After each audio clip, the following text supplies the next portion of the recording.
What an honor. You know, really, really, what an honor to be here in front of this group. The first time that I ever heard about the Civil War Roundtable was from a gentleman sitting in the back table of the room, Ted Lavitt. He was nursing me through a divorce about 16 years ago, and we've kind of laughed about that tonight because I've not seen Ted in a number of years. I'm not a Civil War guy. And I'm really glad that I've really not caught the bug to collect Civil War things. I started out with American long rifles from 1760, 1780. And I've kind of evolved from that into the rifles that were made in the state of Kentucky, starting about 1790 and traveling up through the War of 1812. I've got some things on the table, and I'll talk about a few of these things as I kind of go through a little introduction of what we're going to do. These always kind of save my ass. If I don't do good with a talk, I can always go over and point things out on the exhibit. But there's some wonderful things that's laying on the table that if you've not already, you need to go see. The only thing that I didn't have time to make signage for is on the left-hand side of the table, there is a ballot box. And it indeed come through the auction that was held at Claremont, what is now Whitehall, and it belonged to Cassius Marcellus Clay. All of these things in one way or another kind of relate to what I want to talk about tonight. There's a pistol there that was made in Louisville, Kentucky by, I think it's Balthazar R, A-U-E-R. And it's got a family history of belonging to Cassius Marcellus Clay, but I cannot find any kind of a primary document that tells me that. A couple of people now have mentioned this book that's on the table. And I worked with the Kentucky Humanities Council for over 20 years doing different first-person interpretations. The first that I did was with Simon Kenton. And the first time that I ever heard of Cassius Marcellus Clay, I went to see Louis Nunn, him and his wife Beulah, who had had so much to do with Whitehall being preserved and purchased by the state of Kentucky. They had split. They had had a divorce late in his years. And he was kind of distraught over that. But I was telling him that I had already been accepted into the Kentucky Humanities Council and was going to do Simon Kenton. And he said, "You've picked the wrong man." He said, "You should have chosen to have done an interpretation of Cassius Marcellus Clay." And he started giving me and telling me all of these stories and all of these different things about Clay. And in many ways, he was probably correct. Although Simon Kenton has become a major part of my life as time has went on. So tonight we're going to talk about Cassius Marcellus Clay. He was born in 1810. He died in 1903. But my interest of Cassius Clay actually started with his father, General Green Clay. And you'll notice over on the table, there in a box, in an acrylic box, there's actually a cup that was made for General Green Clay. It also has the British batteries as well as a map of Fort Meigs, which was built in 1813 by William Henry Harrison. And also on the table with that is Cassius Marcellus, or General Green Clay's sword. So the father, two items that's on the table belong to the father of Cassius Marcellus Clay. That cup, with it being at Fort Meigs, next to that is a really rare item. It's an 1805 Harper's Ferry pistol. And the pistol in itself is a very rare thing. But on the side plate of the pistol, it's inscribed to John Telemachus Johnson. And it says Johnson's Junction, Kentucky. And I'm sure some of you know where the Great Crossing is, over by pretty close to Cynthiana, Kentucky. And when General Green Clay had been commissioned and he was coming to Fort Meigs to help support the fort for William Henry Harrison, J.T. Johnson rode his horse, a big black horse, to and from across the lines to keep the soldiers revved up, telling them that reinforcements were coming. The horse was shot out from under him, but he wasn't wounded. But the next day after Green Clay had arrived, he was standing having a conference with William Mentor Johnson. and he caught a musket ball. A stray musket ball caught him, wounded him bad, and he even missed out on the Battle of the Thames during the War of 1812, in which his brother Richard Mentor Johnson was so famous. The Battle of the Thames. But again, let's go on to Cassius Marcellus Clay. There's many faces, but I can remember when I was a little boy, when I heard Cassius Marcellus Clay, I thought of this man. Well, in 1964, soon after his famous upsetting fight with world heavyweight champion Sonny Liston, the underdog boxer who was named Cassius Marcellus Clay, he joined the Nation of Islam and changed his name to Muhammad Ali. When he was asked why, he said, Muhammad means one who's worthy of all praise and one who is praiseworthy. And Ali means the Most High. But Clay is just dirt with no ingredients, and Cassius Clay was the name of a white slave master.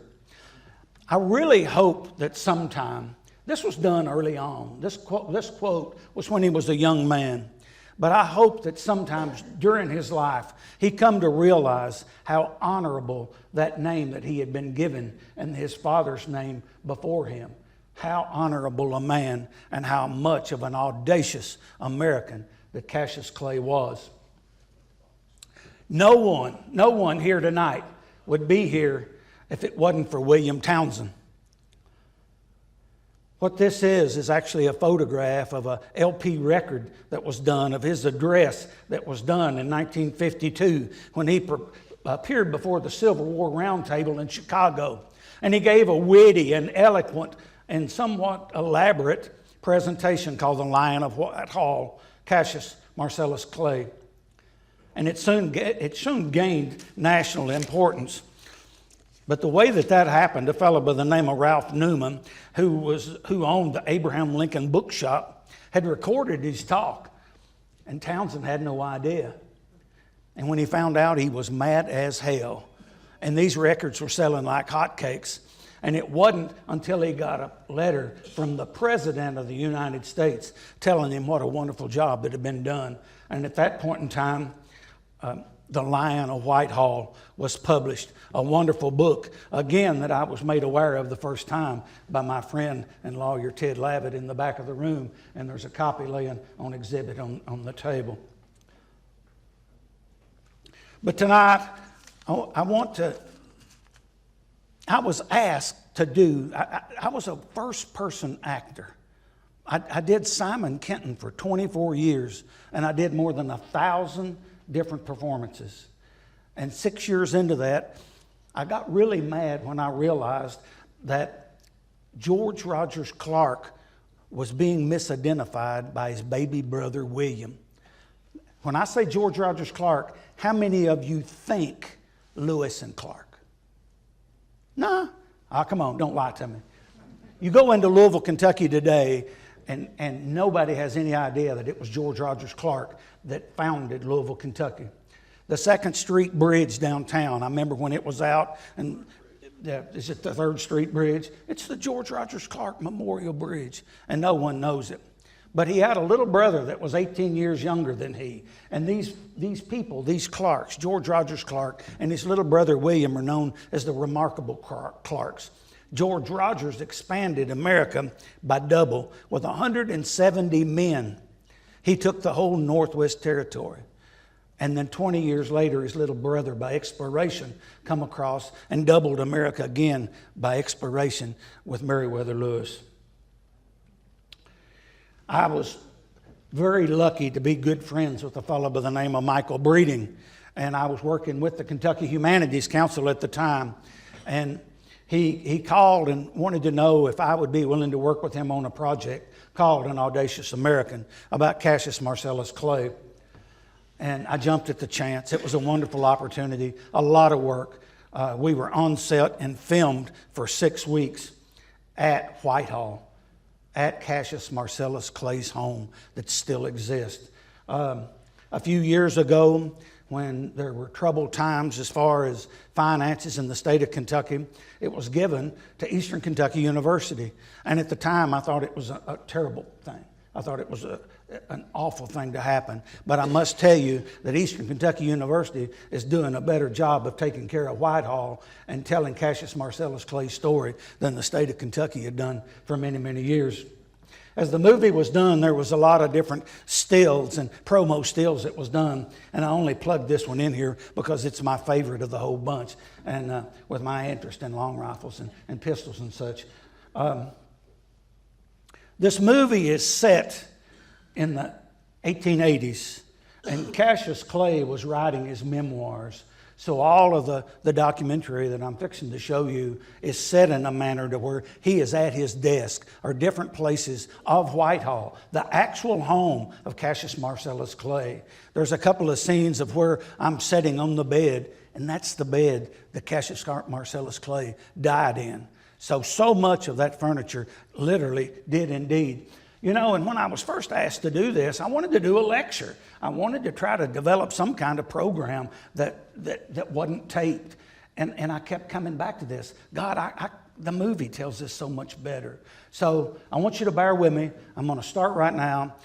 There's about 40 minutes of this wonderful documentary, and I think that when it's all said and done, you're going to realize that it tells it a whole lot better than I could stand up here and fumble around and try to tell you this story.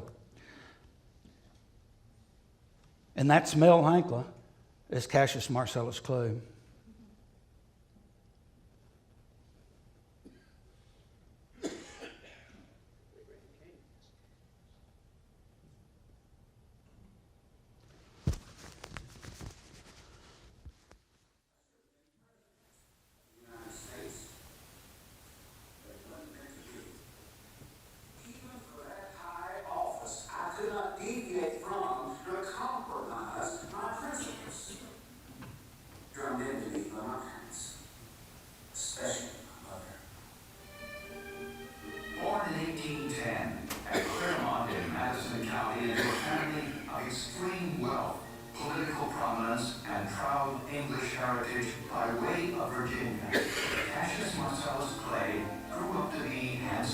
Intelligent, courtly, charming, cunning, proud, and some would say spoiled.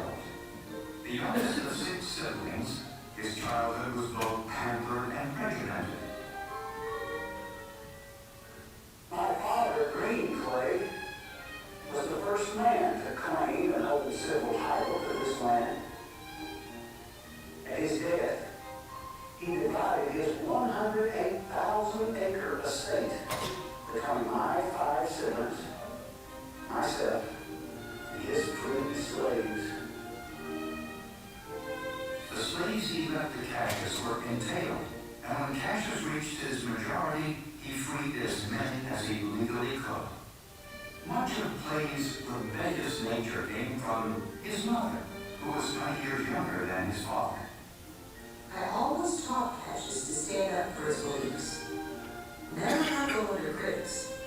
And always remember, there was no honorable retreat from one's principles.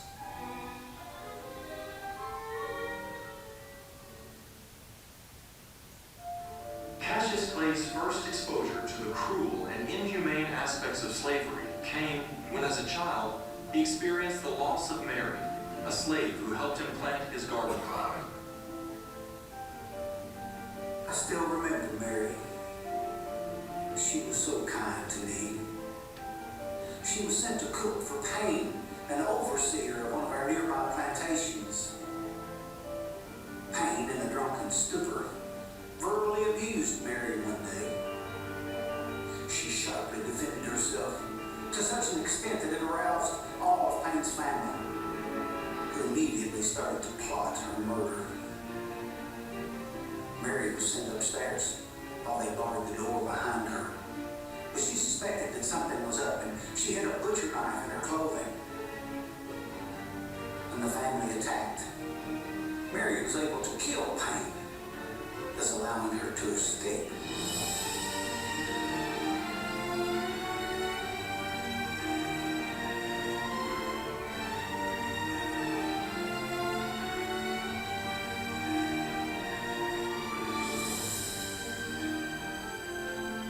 Mary went on trial for the murder of John Payne. After determined that she might not receive a fair hearing, the trial was moved from Madison to Jessamine County. Master Clay, I'm very ill with fever. It's so cold here with no stove or fireplace that I fear if I'm not so removed from this place, I'll soon die. Throughout the trial, numerous witnesses were called to represent the Commonwealth, while many other witnesses spoke on behalf of Mary. Judged not by her peers, but by her oppressors, Mary was found guilty of murder and sentenced to execution. The pardon by Governor John Adair saved her life.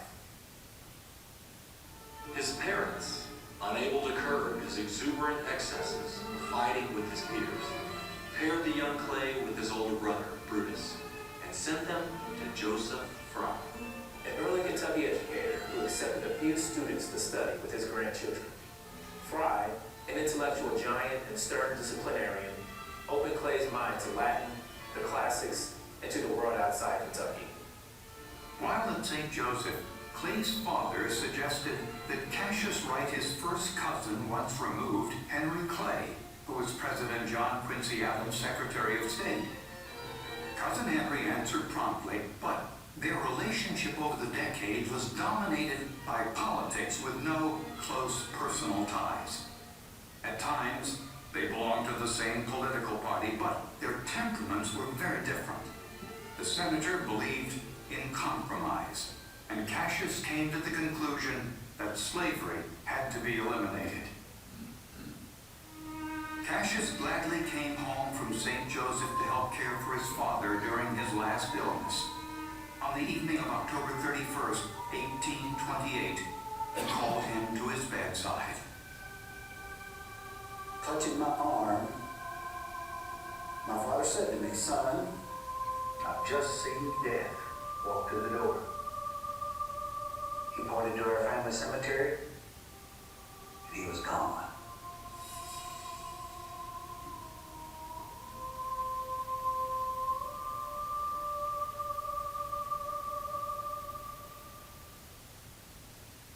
Clay never returned to St. Joseph. Instead, he enrolled in Transylvania College, taking a servant to care for his needs. Clay was a man, full grown, well over 6 feet tall, always impeccably dressed, with a gift of words that snared more than his share of women and invitations. A young Lexington girl, Mary Jane Warfield, caught his eye. Cassius Clay was so charming and handsome. He knew so many famous and prominent people. And, most important to me, he was socially acceptable. But he was a Clay after all.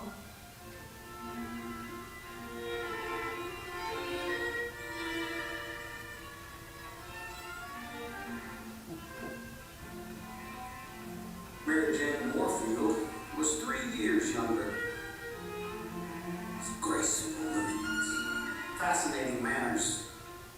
She could sing with the birds. She took my breath away. And she seemed equally pleased with me. I left her with a few lines from Byron before I left to go study in the East. Clay didn't just travel to New England. He made the grand tour following the letters of introductions he had sent to the nation's political leaders, including President Andrew Jackson and the most prominent and wealthy political families of America. I was fearful that a Clay, considering what Cousin Henry did in the corrupt bargain during that 1824 election between John Q. Adams and Jackson, that I might just receive a cold reception from President Jackson. But to my surprise, he was courteous, pleasant, and inquired about many of our joint acquaintances. But he didn't mention Henry.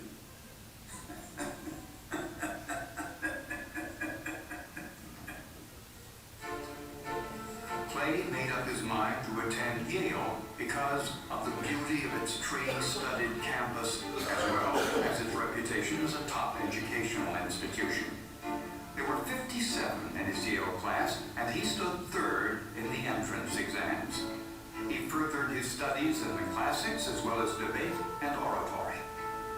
Hearing William Lloyd Garrison's logical explanation of why slavery should be abolished at South Church burned like a branding iron into the most callous hide of Clay. This was a revelation. I felt all the horrors of slavery. My parents were slaveholders. All my known kindred in Kentucky were slaveholders. I regarded it, as I did all the other evils of humanity, as fixed law of nature and or of God, and submitted the best that I could. But Garrison rechristened my hatred for slavery. He turned my apathy into action. The next night I returned to South Church to hear a rebuttal to Garrison's anti-slavery argument, and found that my loathing was stronger than ever. I knew that this system that I had grown up with had to be changed, or we would face civil war and or dissolution of our government. After Yale, Clay returned to an empty Claremont. His mother, Sally Lewis Clay, not treated well in his father's will, married the Reverend Joseph Dudley and moved to Frankfurt. He enrolled in law school in Transylvania and renewed his relationship with Mary Jane Warfield.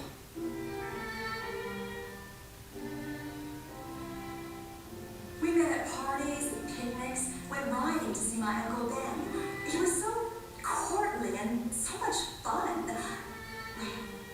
I fell in love.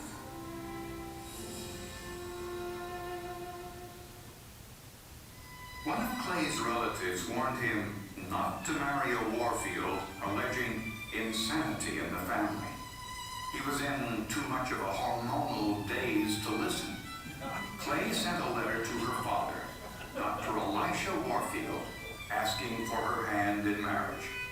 His request did not include her mother, Maria Barr Warfield, who was the real head of the family, and she never forgave him. A few days before our wedding, Mrs. Warfield gave me a letter from a former suitor of Mary Jane's, Dr. John P. DeClary of Louisville, in which he said that I was unfit to marry such a gentle, refined lady. The whole scheme was created by Mrs. Warfield. She was a hag, full of venom. Clay and his best man, James S. Robbins, went to Louisville and confronted DeClary. He used a hickory cane to beat DeClary in the streets. Rollins, using his pistol, held off crowds who wanted to stop the fights. Leaving DeClary battered and bleeding, Clay awaited his challenge. Twice, the duel had to be postponed because large crowds followed him to the Indiana side of the Ohio River. Clay and Rollins made it back to Lexington just in time for the wedding. While the Clays were on their honeymoon, DeClary publicly branded Clay a coward and threatened to cowhide him. Mr. Clay, you are a coward, and beneath my notice, I will not pursue you to Lexington. But if we meet in life, I will cowhide you.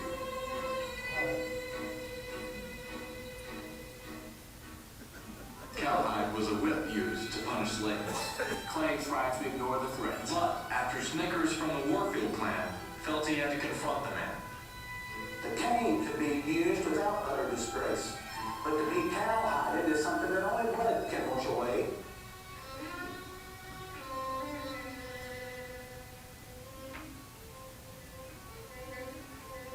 I found DeClary in his hotel dining room. I had propped myself against the column and just waited. When he saw me, he turned pale and he hurried away, but I did not pursue him. In a few days, he committed suicide in his hotel room.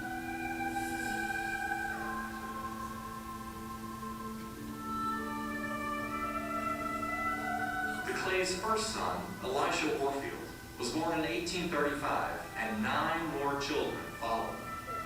Clay entered politics with his election to the Kentucky legislature from Madison County, where he pushed for internal improvements, including a railroad from Louisville to Charleston, going through some of his own property. Yielding to his wife's demands, Clay purchased the Morton House on North Limestone in downtown Lexington, reputed to be the finest house in the city, for $15,000 in 1838. Aside from the fact that he could hardly afford Morton House, Clay's moving to Lexington was a political asset, as it was a center of Whig political activity in the Commonwealth. Living in Lexington once again, going to parties and weddings, was as if I had never left.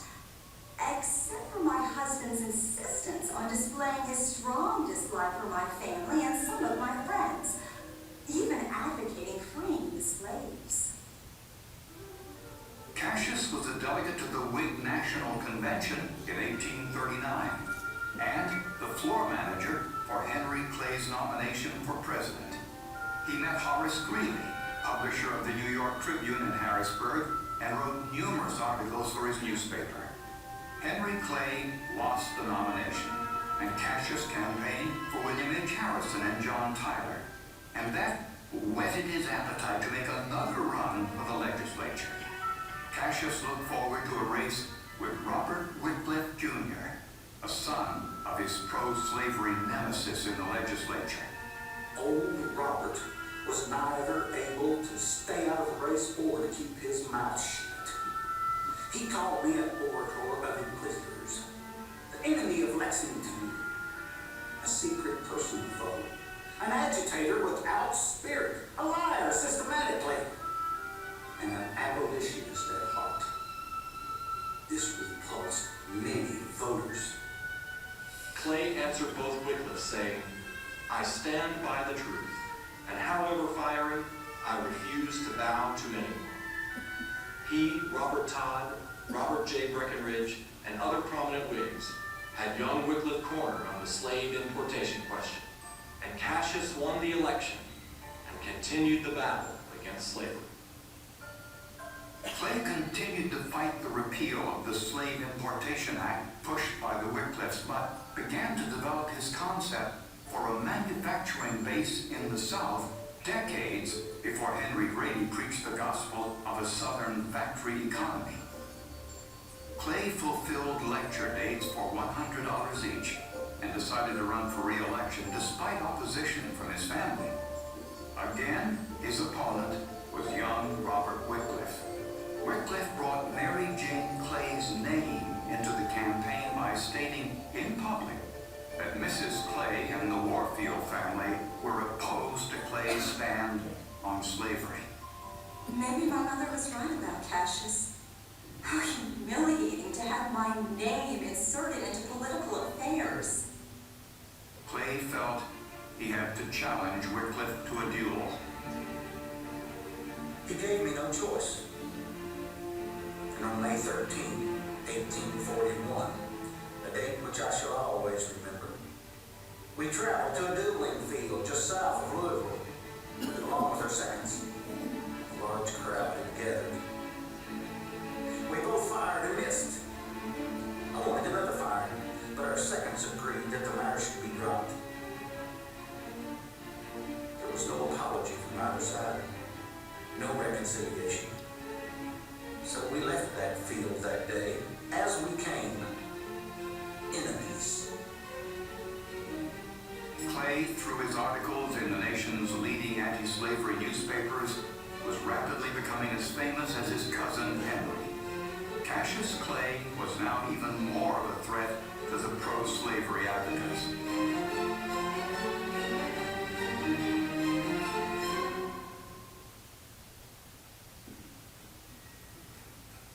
They had managed to keep me out of the legislature, but through my actions, the anti-slavery sentiment was growing. But when Wycliffe started telling the lies on Davis, I started attending his speeches, correcting him from the crowd. Oh, it was terribly irritating to him, but it brought me great satisfaction. The Wycliffes Cassius knew Clay would be at Russell's Cave for an August 1843 speaking and picnic. They set him up like a clay pigeon. Samuel Brown, a troubleshooter for young Wycliffe's cousin Charles A. Wycliffe, who was President John Tyler's Postmaster General, was imported to kill Clay. Wycliffe knew if he made one of his outlandish charges against Davis, Clay would respond. They had it choreographed perfectly, but again, they underestimated events that always seemed to protect Cassius Clay. When Wycliffe falsely accused Davis of gerrymandering, I stood up, refuted it. My arms were seized from behind, and I was thrust towards Brown. He said, "Clear the way so I can kill the damn rascal."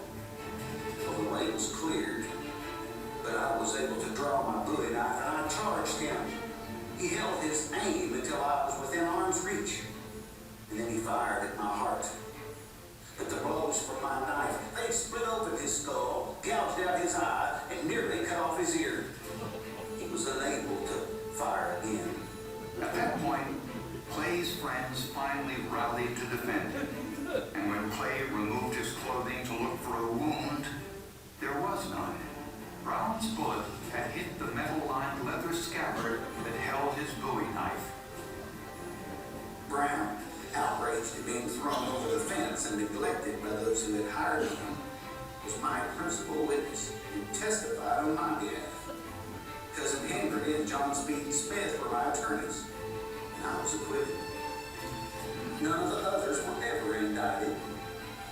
Such was justice in Lexington in those days. Standing as he did, without aids or abettors, and without popular sympathy, with the fatal pistol of his murderous conspirators aimed at his heart, would you have had him meekly and cowardly fly? Or would you have him do just what he did? Stand in defense against them all. And if he had not, he would not be worthy of the name which he bears. The verdict was not guilty. Clay continued his emancipation activities in speeches, newspaper articles, and editorials while living in Morton House. One night, hearing a noise out back in the chicken house, he grabbed his pistol and went to investigate. He found a slave who belonged to a wealthy hemp manufacturer, both hands full of chickens. His blind faith cut me to the quick. In the moon's light, I saw a glimmer of silver. Looking closer, I saw the bright silver prongs attached to the collar around his neck. They stuck out like horns on a Texas steer. I gave him those chickens, of course, but I considered myself as politically guilty as anyone for this man's situation. But his simple words, "Mr. Clay, I knew you wouldn't hurt me," invigorated me to an even more deadly warfare against slavery.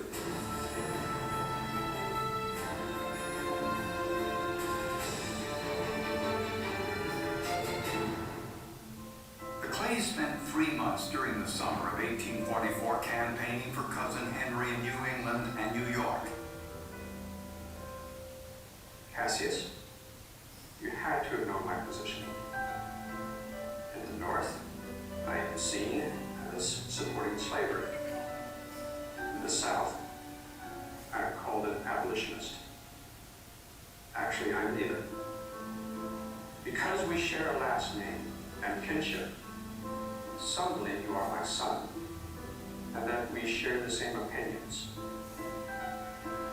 The letter you wrote to the Tribune may have cost me Tennessee, Georgia, South Carolina, and perhaps Kentucky.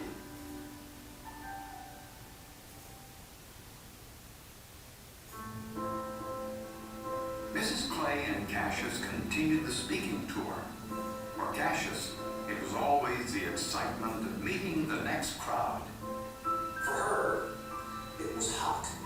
Dirty trains and stagecoaches, and listening to the same speeches time after time. But the crowds were so enthusiastic. After the election, Henry and the Whigs, they blamed me for his defeat.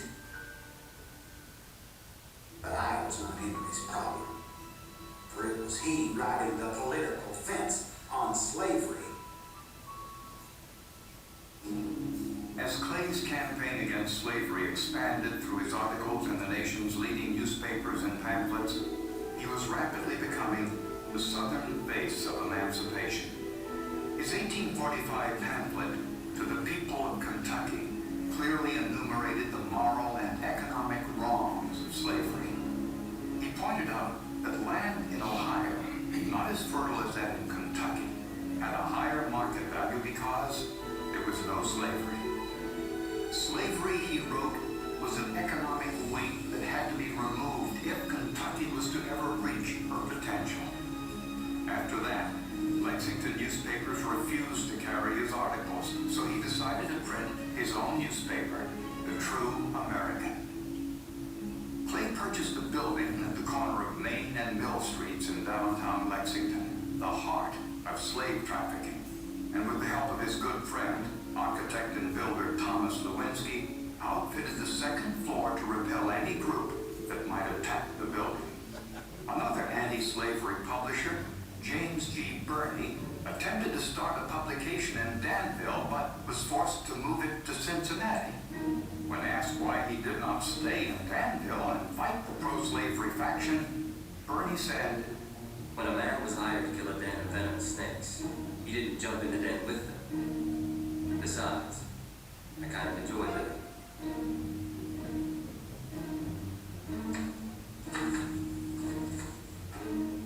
Suspecting there would be attempts to violate my First Amendment rights,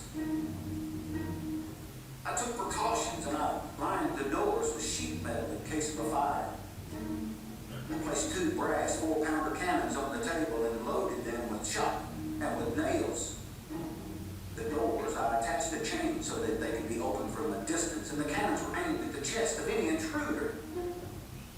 The trap door provided an escape route if need be. And I had a keg of gunpowder that I placed under the table so I could blow up the place if I so desired. The first issue of the True American, June 3rd, 1845, was sent to 2,000 subscribers, 300 of them in Kentucky. Horace Greeley welcomed Clay's effort in his New York publication, saying it was the first newspaper to ever beard the monster in his den and dare him to a most unequal encounter. I asked Robert Whitcliffe if he would purchase for his 200 slaves clothing, household items, saddles, bridles, other things locally produced, as would 200 free laborers would purchase for themselves and their families with earned wages. It was simple logic. 180,000 slaves would never be viable consumers of manufactured goods. Once free, as farmers, laborers, mechanics, and such, they would become a vast reservoir of consumers. The local newspapers were outraged that Clay circumvented their control by starting his own publication. They complained that Fayette County slave owners needed some peace. Their rights and security were unfairly being disturbed by a political juggler. Clay's life was threatened numerous times. 5 days after the first issue of his newspaper appeared, Clay executed a deed of emancipation for 4 slaves he had inherited from Patsy Sims from Bourbon County. As the circulation climbed, Clay envisioned similar newspapers in other cities and thought such interest could give rise to an emancipation party. Often, Clay would get carried away by his own rhetoric, blaming slavery for divorce. Make your own beds, Clay told them. Sweep your own rooms and wash your own clothes. Throw away your corsets. And nature will form your muscles. Then you will have full chests and no divorces. Mr. Clay, you are meaner than the autocrats in the day. You may think that you can all curse the people of Kentucky to your infamous course. But you will find when it's too late for life, the people are no cowards.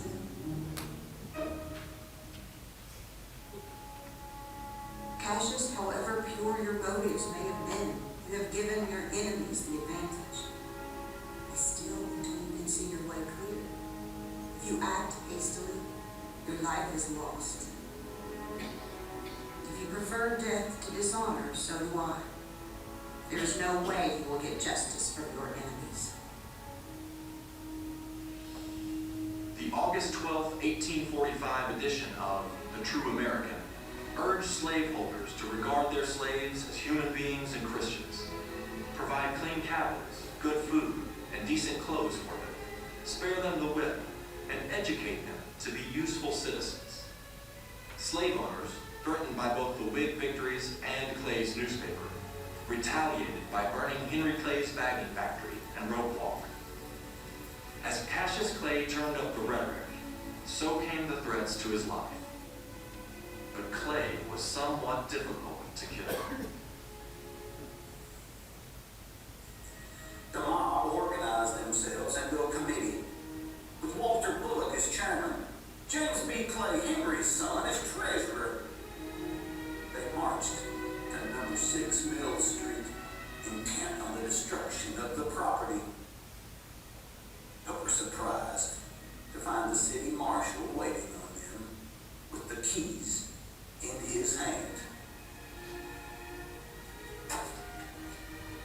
Mayor James Lowe warned the committee that they were executing an illegal act. Ignoring the warning, James Clay took the keys, entered the building, hired printers to crate up the type and press, and shipped everything to Cincinnati. Actually, the way things worked out, my printing equipment was safe, and national publications poured criticism down on Lexington newspapers for their part in urging the seizure. I was a hero in the Free States. In Judge Strotter's court, the jury found the committee of 60 not guilty of seizing my property. However, I filed a similar suit in Jessamine County and was awarded a $2,500 judgment against the committee.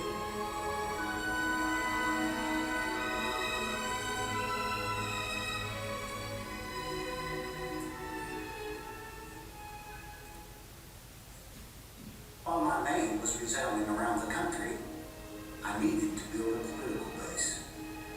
And volunteering for the Mexican War was a good place to start.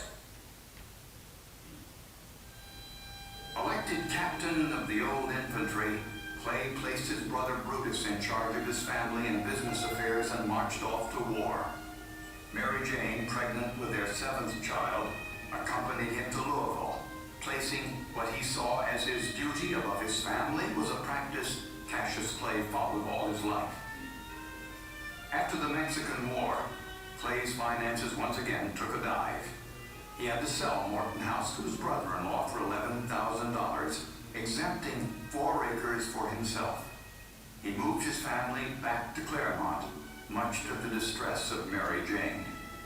His plans for an emancipation party were in doubt, and he sought lecture and speaking dates to pay his debts. As Clay worked to establish the Emancipation Party, he had local opposition from Squire Turner, a prominent Madison County lawyer, and his family. Events came to a head at a picnic and public speaking at Foxtown near Claremont in 1849. When Cyrus Turner gave me the lie, I pulled my Bowie knife and I went after him. But my arms were immediately bound, and to prevent bloodshed, I resisted but little. But after I had been beaten and stabbed in my side with my own knife, I come to the conclusion, and rightfully so, that this passive resistance was not going to work. Thomas Turner put a gun to my head. He pulled the trigger 3 times. The weapon failed to fire. Both men were taken to the hotel, and Turner forgave Clay before he died. Clay lived, but it took him 5 weeks to recover. He was nursed back to health by his mother, not his wife. When I think how often your life has almost been taken, I wonder for what purpose it has been sustained. When the revised 1850 Kentucky Constitution held the right to own slaves higher than any human or divine law, Clay abandoned the Whigs and ran for governor on a splintered Emancipation Party ticket. His hope was to deal a death blow to the Whigs by helping to elect the Democrats. Both Brutus Clay and their brother-in-law John B. Smith feared Cassius would be killed before the election. Clay drained off enough votes from the Whigs to elect Lazarus W. Powell, governor of Kentucky. Ardent anti-slavery supporters such as John Fee, Presbyterian minister who came to Madison County at Clay's invitation, were increasing. Fee's fierce abolitionist focus and his unrelenting efforts to destroy slavery were a contrast to Clay's more methodical approach. He believed one more day of slavery was unacceptable and that slavery was a mortal sin. But Fee was quite concerned about Clay's health after Foxtown. I hope you, Mr. Clay, will use care and will refuse any and all demands that will endanger your health and safety. You owe it to your God, your family, your country, and the cause. I wanted to establish a school for the children of the non-slave holders somewhere in the mountains of eastern Kentucky. John Fee's heroic and pious character made him the perfect person to make my dream come true. I gave him $200 and 10 acres in the glade, which had been his home. This school will be anti-slavery, anti-caste, anti-rum, and anti-sin. A college giving an education for all colors, classes, cheap and thorough. We strove for the same ends, but with different paths. Fee was revolutionary, dangerous. Fee probably offended as many local people as Clay and was ready to follow Clay's anti-slavery battle, but only to a point. A pro-slavery group beat Fee over the head with a club and burned his church. Another tried to keep him from speaking at Stanford, Kentucky. But Cassius, stunned at the denial of Fee's right to speak, leaped into action. I did my best to protect him from that mob. It was determined not only to run him out of Madison County, but to kill him. I told the crowd, Fee will speak freely, or by force, if necessary. Both Clay and Fee were slated to speak at the July 4th, 1856 celebration at Slate Lake Springs in Madison County, Kentucky. It was doubtful that either man expected what happened that day. But given the variance of their views about how to end slavery, it was inevitable.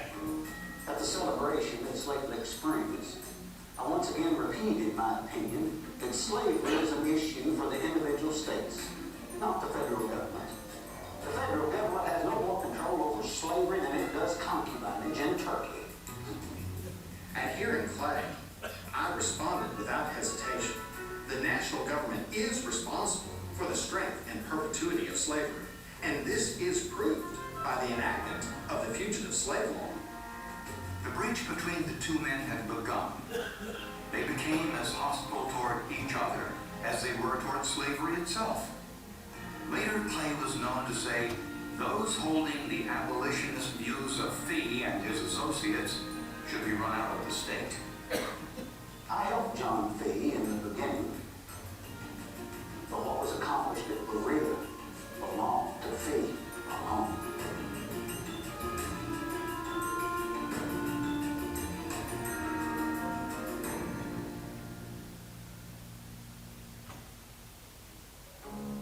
By 1856, Clay's debts had caught up with him. There was a trust sale of his possessions at Claremont. His mother and stepfather, brother-in-law, and nephew purchased the furnishings, which he later repaid. Due to a lack of funds, Clay didn't attend the organizational meeting of the new Republican Party in Pittsburgh in 1856. The trust sale was most embarrassing. All my possessions laid out bare for the world to see. But I must continue my quest for the presidency. Michigan Governor Kingsley Benham read the letter that I had written to the party, urging it to strengthen its platform on slavery. Delegates said, as a Southern man, I made a persuasive argument. Clay began collecting the assets from years of political networking to further his presidential ambitions. His lectures at Yale and other activities were reported in the Scientific American from 1846 to 1860. He sent editorial opinions to newspapers and continued his lectures and speeches. I was gathering support for my run for the presidency. I had dinner with New York Senator William H. Seward, who had visited Claremont earlier requesting that I support him in his race. Seward had shown me one of his speeches supporting the Union, free or slave. This killed Seward with me forever.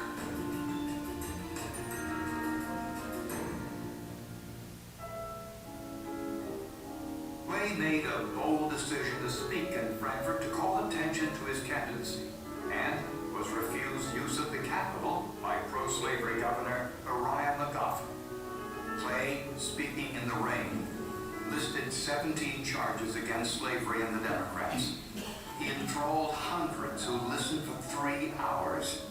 In February 1860, Clay spoke to Republicans at the Tabernacle of New York and said, "The party opposed the expansion of slavery for economic reasons," he said, "since far more manufactured goods were sold to free states than to slave states." They erupted into cheers. Realizing it was impossible to have 2 Kentuckians on the ticket, Lincoln asked Clay to campaign for him. Clay did so willingly, making from 4 to 6 speeches a week, depending on distances between towns. Clay and Mary Jane appeared to have reconciled and were turning Claremont into a more palatial Italianate-style residence, Whitehall. Dr. Warfield died in 1859, and Mary Jane Clay's portion of his estate was around $40,000. Clay was, in addition to his speeches, raising money for Lincoln's campaign. We wait to see if Mr. Lincoln intends to give Cassius an appointment. If he does, it'll break us up here, and we'll have to go with him, as the girls are tired of country life. As for me, this place grows more beautiful every day.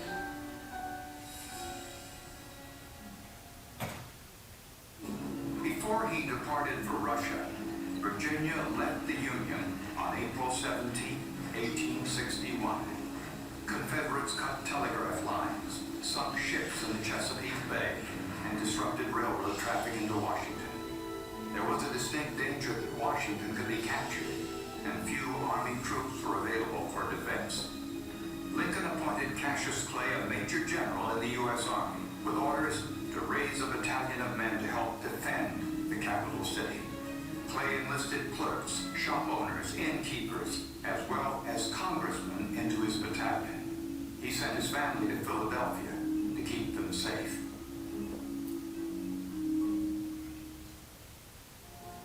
The Russians gave Clay a welcome usually accorded to heads of state, and sending Seward a full account of events was probably a mistake, as he leaked them to newspapers in an effort to make Clay look foolish.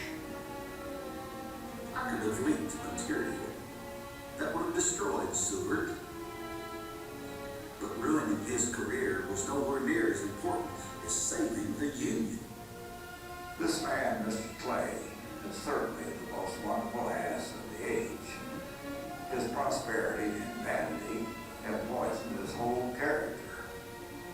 In Russia, Clay's family settled into a fully furnished 11-room house.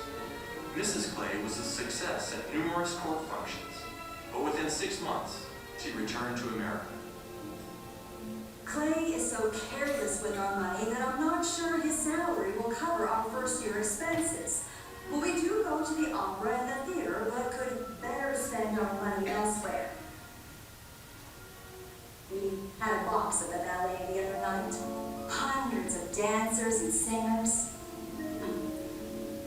wish Mama could have been there.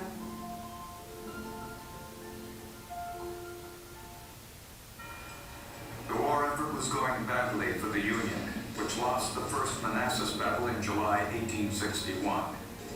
Lincoln had a general with a knack for turning victories into defeats. And at the same time, President Lincoln was battling corruption in the War Department, where Secretary of War Simon Cameron was deeply involved in graft. Lincoln had to get Cameron not only out of Washington, but out of the country, since the House of Representatives had already censured him. So Lincoln recalled Clay with a promise he would send him back to Russia at some later date, and appointed Cameron as the Russian minister. On his return from Russia, Lincoln asked Clay to discuss the Emancipation Proclamation with him, and suggested that he take a draft back to Kentucky, present it to the legislature, and report back. Being short of funds, Clay fulfilled lecture dates before going to Frankfurt, where the Emancipation Proclamation was well received. When Lincoln again nominated Clay as minister to Russia, he had to pass Senate confirmation. His flirting with another run for the presidency, his speeches to radical Republicans, and Seward's opposition were obstacles. Lincoln, however, made me promise to bury the hatchet with Seward if he left me alone. Seward sent me word that I had treated him badly, but on the account of Mrs. Clay, he saved me. Not bloody likely.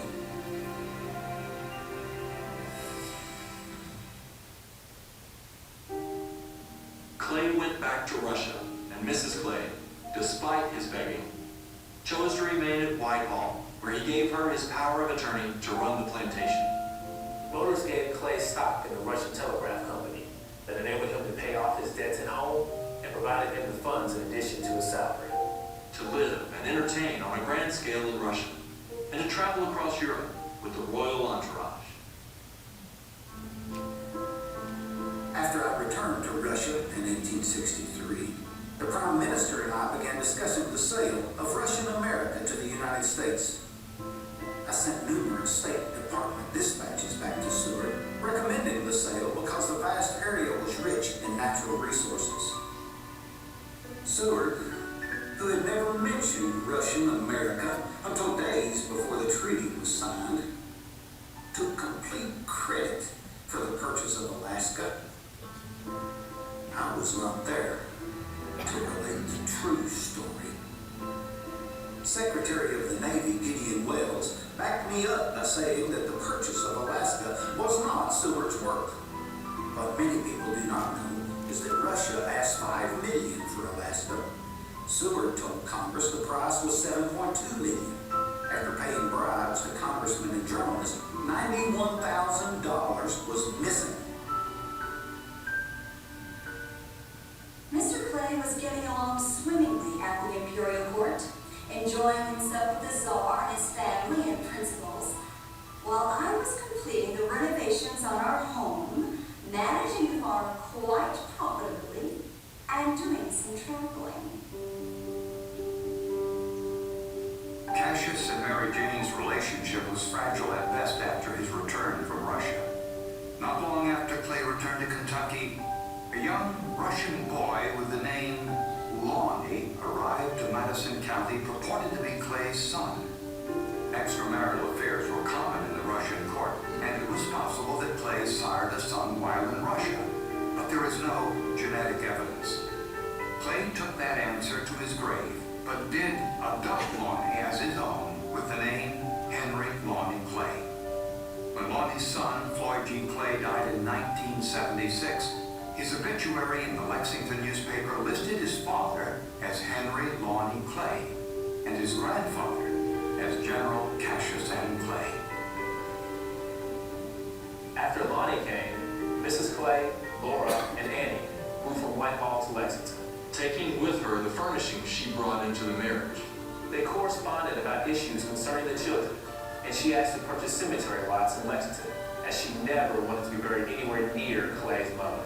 She talked about what a pleasure it was to be in Lexington again, with all its social events that she had enjoyed as a young girl. Mrs. Clay cleared $80,000 during the 9 years that she held my power of attorney, and she kept every dime. Clay instituted divorce proceedings against Mary Jane in 1878 on grounds of desertion. Mrs. Clay had signed a dower waiver when we separated. She asked to reconcile. She offered to pay me part of the money that she'd cleared while I was in Russia. I declined. She, our daughters in the war fields, threatened me over the divorce. I told James Bennett, my son-in-law, to tell them they had as much to fear over a scandalous divorce as I. Unable to leave politics, Clay continued his speaking and lectures and campaign for his son, Brutus, during his legislative campaign in 1875. Some in Madison County never forgave Clay for his emancipationist work.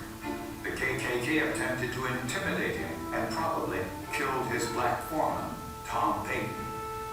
Disgusted with the corruption of the Grant administration, Clay became a Democrat in hopes of being either Samuel J. Tilden's running mate in 1876 or his Secretary of War. He wasn't successful. When Clay returned to Whitehall, he discovered the nurse he hired to care for Lonnie was giving him arsenic. Along with the nurse, he fired the housekeeper and her husband, Sarah and David White. The next few years, Clay spent looking after Lonnie, enjoying being a father. He wrote articles for numerous national publications and published his autobiography in 1886. Lonnie, who was tutored at home by Cassius himself, received a degree in chemistry from Central University in Richmond, received another degree from a German university, and studied at Cincinnati Conservatory of Music. Writing his autobiography was an enormous task, as Cassius Clay had participated in most of the nation's historical events of the past 75 years. I finished it to the consternation of my family, he once said, who expected it to be more revealing than it was. In his last years, dementia gradually dimmed the great intellect. After Lonnie left home, he began to lose touch.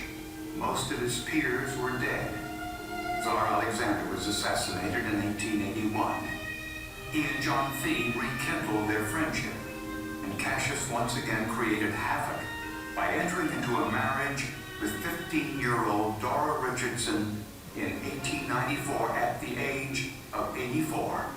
He killed 2 men at Whitehall intent on robbing him and alienated his children.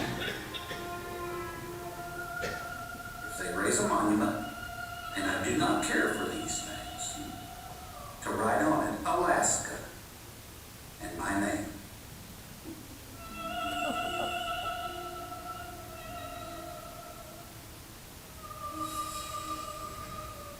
Just as Cassius Marcellus Clay was invigorated and deeply touched by the words of the slave he caught stealing his chickens, He would have appreciated even more the respect shown by the crowds of former slaves who brought their children out to witness his funeral cortege as it moved from Whitehall to his final resting place in the Richmond Cemetery.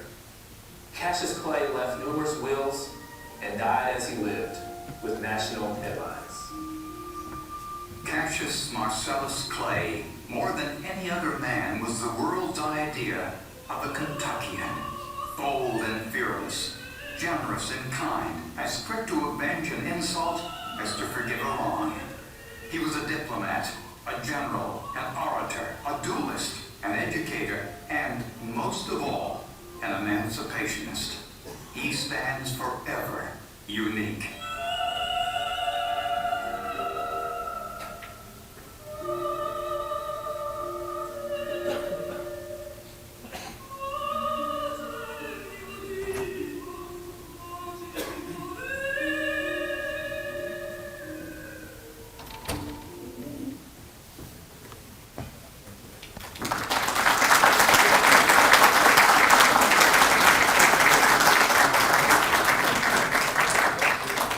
Thank you very much. It was a wonderful opportunity to be here, as well as it was a wonderful opportunity to spend the 6 weeks that we did filming about this wonderful, not only Kentuckian, but an American, an audacious American. Thank you all very much. I'll be around to talk and answer questions. I will be. I've got a few books with me if anybody wants a book, and I can take credit cards. So again, what an honor. Thank you very, very much.